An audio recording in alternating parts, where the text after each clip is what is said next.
नमस्कार मित्रांनो, लई आवडतेस तू मला या मालिकेच्या आजच्या भागात आपण बघणार आहोत. सईची आई सईला फोन करून विचारत असते, जिवंत आहेस का? का जीव बीव दिला त्या सरकारच्या नादामध्ये? कुठं आहेस, कुठे तू? काय फोन बिन करायची पद्धत आहे की नाही? त्यावर सई म्हणते सरकारजवळ. त्यावर तिची आई म्हणू लागते, सरकारजवळ? तो कुठं भेटला तुला?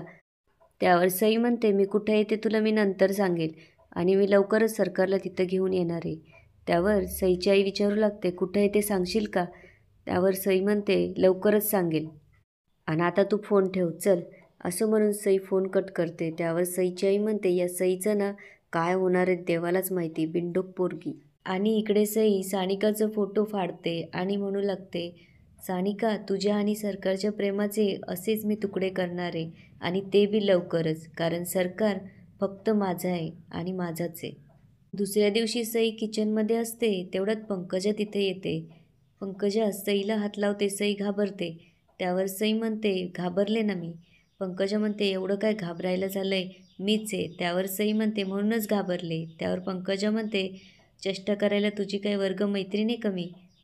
आणि म्हणू लागते, ऐक गुलाबजाम करायचेत, लक्षात आहे ना? त्यावर सई म्हणते, लक्षात आहे. जसं तुम्ही काही विसरत नाही ना तसं मी पण काहीच विसरत नाही. सगळं तयार आहे, फक्त कधी करायचं बोला. त्यावर पंकजा म्हणते, वहिनी देवळात गेल्या आहे, घे करायला घे, ह्योच चान्स आहे आपल्याला. आणि सई गुलाबजाम करायला घेते.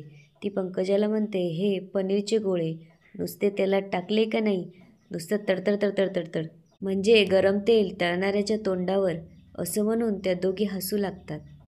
पंकजा तिथून निघून जाते आणि सई विचार करत असते, आधी हे माव्याचे गुलाबजाम करून घेते. आणि ती माव्याचे गुलाबजाम करू लागते. थोड्या वेळाने ती विचार करते, आता माव्याचे गुलाबजाम करून झाले, आता हे पनीरचे गुलाबजाम सानिका करणार आणि ती गॅस फुल करते. सई सांडशी खाली फेकून आवाज करते आणि आई ग म्हणून नाटक करू लागते. तेवढ्यात सानिका तिथे येऊन विचारू लागते, जानकी अगं काय झालं? त्यावर सई म्हणते, ताईसाहेब जरा चक्कर आले. त्यावर सानिका म्हणते, चक्कर? अगं दिवसभर कामं करतेस, मग चक्कर नाही येणार मग काय होणार? सकाळधरनं खाल्लं पण नसशील. सानिका सईला पाणी देते आणि विचारते, आता बरं वाटतंय का? त्यावर सई म्हणते, बरं वाटतंय, आता मी गुलाबजाम करायला घेते. त्यावर सानिका म्हणते, नाही नाही नाही, आता तू काहीच करणार नाहीयेस. त्यावर सई म्हणू लागते, अहो ताईसाहेब 4च गुलाबजाम तळायचे राहिलेत, 2 मिनिटात होतील. त्यावर सानिका म्हणते, ठीक आहे ना, करते की मी, तू जा, मी करते.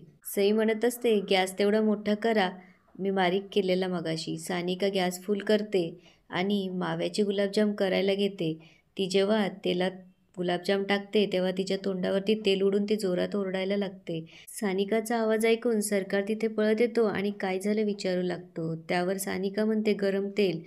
सरकार गॅस बंद करतो आणि सानिकाच्या हातावर आणि तोंडावरती पाणी शिंपडतो आणि सानिकाला खाली बसवून तो तिच्या हाताला आणि तोंडाला फ्रीजमधून दुधाचं पातेलं काढून साय लावू लागतो.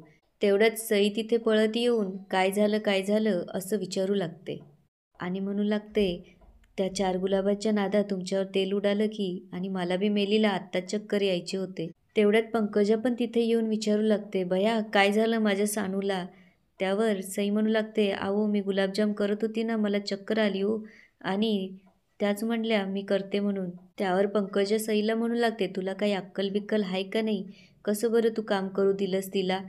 ते काम तुझं आहे, तूच करायला हवं होतंस. माझी होणारी सून आहे ती आणि ह्या घराची मालकीन, तू कसं काय तिला काम करू दिलंस? त्यावर सई म्हणते, अहो बाईसाहेब मी नाहीच म्हणत होते, त्या ऐकत नव्हत्या. त्यावर सानिका म्हणते, आत्या अगं त्यात तिची काही चूक नाही आहे, मीच म्हटले होते तिला. त्यावर सरकार म्हणतो, मॅडम चला आपण मोकळ्या हवेत जाऊया. त्यावर पंकजा म्हणते, हा हा राजा, तिला मोकळ्या हवेत घेऊन जा आणि सावकाश बरं का. सरकार आणि सानिका गेल्यावर सई आणि पंकजा जोरजोरात हसू लागतात. सरकार सानिकाला तिच्या खोलीत घेऊन येतो आणि तिच्या हातावरती चंदनाचा लेप लावू लागतो आणि म्हणत असतो, काही गरज होती का हे सगळं करायची? त्यावर सानिका म्हणते, अरे तिला बिचारीला चक्कर आले होते आणि 4च गुलाबजाम तळायचे होते. तेवढंच सई तिथे येते आणि म्हणू लागते, ताईसाहेब माफ करा हो, माझ्यामुळेच हे सगळं झालं. आणि म्हणू लागते, मी जेव्हा गुलाबजाम करत होते तेव्हा एक बी गुलाबजाम फुटलं नाही आणि तुमच्या वेळेस असं कसं झालं हो? त्यावेळेस सरकार तिच्याकडे बघू लागतो आणि म्हणते, आणि ह्यो डाग? ताईसाहेब आता ह्यो डाग काही जात नाही, कसं झालं काय माहिती हो? त्यावर सानिका घाबरते आणि उठून आरशात तिचा चेहरा बघू लागते. सानिकाच्या डोळ्यात पाणी येऊ लागतं. सई स्वतःच्या तोंडात मारून म्हणते, हे सगळं माझ्यामुळंच झालं. त्यावर सरकार म्हणतो, गप की आता, निघ इथून, आणि तिला तिथून जायला सांगतो. आणि तो सानिकाजवळ येऊन म्हणू लागतो, काळजी करू नको, सगळं ठीक होईल. त्यावर सई म्हणू लागते, कसं ठीक होईल? चेहरा कायमचाच खराब झाला ना ताईसाहेबांचा. त्यावर सानिका सरकारकडे पाहून म्हणू लागते, आता मी कधीच ठीक होणार नाही का? त्यावर सरकार म्हणतो, होईल, ठीक होईल, एकदम आधीसारखा होईल. आणि तो सईकडे जाऊन म्हणू लागतो, तू जा ना, काय काम आहे तुझं इथं? जा तिकडे, काम कर, आराम कर, काही पण कर, आणि इथून जा. उगाच सानिका मॅडमला घाबरवू नकोस, जा. सई तिथून जाते आणि पडद्यामागे जाऊन उभी राहते. सरकार सानिकाला म्हणत असतो, तू अजिबात काळजी करू नकोस, सगळं ठीक होईल. आपण साय लावली की नाही मगाशी, आणि आत्ता चंदनाचा लेप लावला. तुझ्या या सुंदर चेहऱ्याला नजर नाही लागणार कोणाची. त्यावर सानिका म्हणते, पण मग हे डाग जर नाही गेले तर मग मी आधीसारखी. त्यावर सरकार तिच्या तोंडावर बोट ठेवतो आणि म्हणू लागतो, सानिका, अगं तुझं सौंदर्य फक्त तुझ्या चेहऱ्यावर नाही आहे, अगं ते तुझ्या मनात आहे. सरकारचं हे बोलणं सई चोरून ऐकत असते आणि तिला मात्र खूप राग येत असतो. सरकार पुढे म्हणू लागतो, आणि तुझं काय रंगरूप पाहून मी प्रेम केलंय का तुझ्यावर? तुझं मन पाहून केलंय गं. आणि चेहरा बघून प्रेम करणं ते काय प्रेम असतं काय? ते फक्त आकर्षण असतं, तात्पुरतं. पण मन ओळखून जीव लावणं ते असतं प्रेम. आणि असं प्रेम जे मनाला स्पर्श करतं ना, ते कधीच न संपणारं असतं. सरकार सानिकाच्या हातात हात घेऊन म्हणू लागतो, आणि असंच प्रेम आपल्यात आहे, कळलं? हे बघून सई तिथून रागात निघून जाते आणि पंकजाकडे येते. पंकजा सईला बघून म्हणू लागते, ये जानकी, अगं ते गुलाबजाम कसे फुटले, राजाला कळलं नाही ना? लई चालू आहे बरं का तो. त्यावर सई म्हणते, नाही कळलं. ती पुढे म्हणू लागते, आणि ते गुलाबजाम टाकून दे बरं का. बया, वहिनीने पाहिलं तर तिला लगेच कळलं पनीरचे गोळे होते म्हणून. त्यावर सई म्हणते, दिले टाकून केव्हाचे. तेवढ्यात सर्वेश तिथे येतो आणि त्यांचं बोलणं ऐकू लागतो. सई पंकजाला विचारू लागते, पण मला एक सांगा, सानिका तुमची होणारी सून आहे ना, मग तुम्ही मला हे सगळं का करायला लावलं? त्यावर पंकजा रागावून सईला म्हणू लागते, किती वेळा सांगितलंय तुला, मला प्रश्न विचारायचे नाही, आणि आता मी सांगितल्याशिवाय कायच करू नको, उगाच लोकांना संशय यायचा. त्यावर सई म्हणू लागते, पण या सगळ्यांनी ते दोघं वेगळे होणार आहे का? त्यावर पंकजा म्हणते, व्हावंच लागल. आणि तिचं लक्ष सर्वेशकडे जाते आणि ती सर्वेशला म्हणू लागते, अरे सर्वेश ये. आणि सई तिथून निघून जाते. सर्वेश पंकजाला विचारू लागतो, मम्मी, तू जानकीला सांगितलं नाही, पण मला सांग, हे सगळं करण्यामागे तुझा काय हेतू आहे, आणि तू का त्या मुलीला सपोर्ट करतेयस? त्यावर पंकजा म्हणू लागते, ही पोरगी आपल्या रस्त्यातला काटा काढणार, अन बरं का, हिचं त्या राजावर प्रेम आहे. हे ऐकून सर्वेशला धक्का बसतो आणि ती म्हणू लागते, आता योग्य वेळ आली की बघ, एका दगडात किती पक्षी मरतील. त्यावर सर्वेश म्हणू लागतो, पण या नादात त्या सानिकाचा चेहरा भाजला असताना त्याचं काय?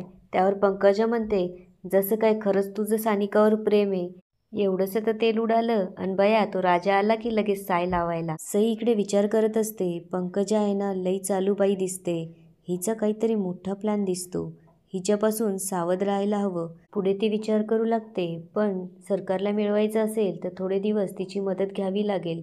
तेवढ्यात सरकार तिथे येतो आणि सईला म्हणू लागतो, झालं समाधान की अजून काही करायचं बाकी आहे? त्यावर सई म्हणते, काय बोलतोयस? त्यावर सरकार म्हणतो, ही सगळी नाटकं बंद कर आता. आणि तो म्हणू लागतो, सानिका संग जे काही झालं ना, त्यात तुझा हात आहे हे माहिती आहे मला. त्यावर सई म्हणू लागते, अरे बाबा, मी कशाला सानिकाला त्रास देऊ? त्यावर सरकार म्हणू लागतो, मी सानिकाच्या बरोबर नसताना बरोबर तुला चक्कर आली, आणि सानिका तळत असलेले गुलाबजामच बरोबर फुटले. त्यावर सई म्हणू लागते, आता मी तरी काय सांगू, मी काय बी बोलले तरी तू माझ्यावर विश्वास ठेवणार आहे का? त्यावर सरकार म्हणतो, कारण तू तशीच आहे, सानिकाने विश्वास ठेवलाय तुझ्यावर, तिचा विश्वासघात करू नकोस. त्यावर सई म्हणते, एवढं प्रेम आहे सानिकावर? एवढं काय आहे तिच्यात जे माझ्यात नाही आहे? मी सुंदर नाही आहे का? की सानिका एवढा गोरा चेहरा नाही आहे माझा, म्हणून असं वागतोयस माझ्या संग? त्यावर सरकार म्हणतो, चांगलं मन नाही आहे तुझं, आणि प्रेम असं रंगरूप पाहून होत नसतं गं, त्यासाठी मनाचं मनाशी नातं जुळलं पाहिजे, आणि जे माझं तुझ्याशी कधीच जुळलं नाही. तुझ्याकडं बघून माझ्या मनात कधीच प्रेम आलं नाही. कारण माहिती आहे? कारण तुझं मन स्वच्छ नाही आहे. पुढे तो म्हणू लागतो, तुला ना प्रेम फक्त पाहिजे, आणि असं जोर जबरदस्ती करून प्रेम कधीच मिळत नसतं, हे तुला कधी कळलंच नाही सई, कारण तुला प्रेम काय असतं हेच कळत नाही. आणि याच ठिकाणी आजचा एपिसोड संपतो. आता पुढे काय होणार ते बघूया उद्याच्या भागात. धन्यवाद.